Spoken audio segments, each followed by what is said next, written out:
Leadership fails because leadership tries to change behavior. Command doesn't touch behavior. Command governs identity. If you ever trained a leader, coached a leader, mentored a leader, and then watched everything fall apart in 60 to 90 days, you already know what I'm about to say. Now, most leadership systems collapse for one reason. They rely on personality, not identity. Here's what that looks like. A manager is good with people, so they get promoted. They're told to motivate, inspire, and communicate. They're given a leadership book or a workshop. They use it for a while, and then pressure hits. Old habits return. The floor returns to chaos. Leadership built on personality cannot survive operational friction.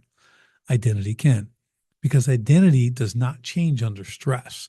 Now, let's talk about the real cause of failure. Here's four reasons leadership fails. Number one, it requires constant reinforcement. So every week equals motivational speech, every crisis, emotional reset, every conflict, personality management. That is not leadership, that is babysitting. Number two, it depends on the leader's mood. If your leadership changes when you're tired, stressed, irritated, overwhelmed, it isn't leadership. Number three, it produces dependency, not command. Your people end up asking the same questions about the same problems day after day, not because they're incapable, but because the system has no identity. And number four, it dies with turnover. One supervisor leaves, culture evaporates. That is the definition of a fragile company. Leadership is mortal, identity is not. Command solves all of this. Command doesn't care about mood. Command doesn't depend on memory. Command doesn't rely on pep talks. Command is objective. Command is enforceable. Command is transferable. Command is permanent. When command is present, standards stop being debated. Directions stop being repeated.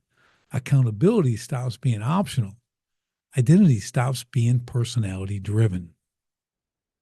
Command creates lineage. Now, managers claim authority. Commanders return to identity. And identity produces something no leadership theory can deliver: continuity.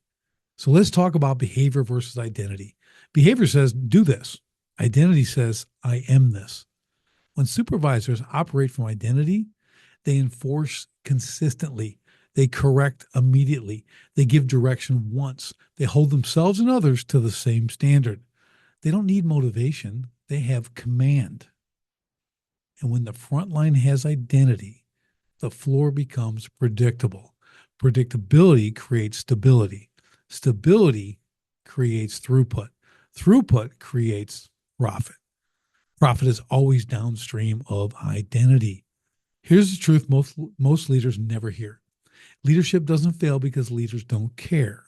Leadership fails because it was built incorrectly.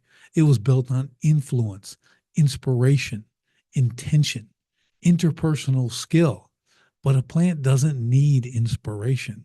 A plant needs command. Command removes ambiguity. Command removes negotiation. Command removes drift. And when drift disappears, profit returns. Now let's talk about the return. Command is not something you become. Command is something you return to. It predates you, it outlives you, and it does not bend to personality. This is why command can be measured, installed, and repeated. Sharpen Impact was built on one simple truth.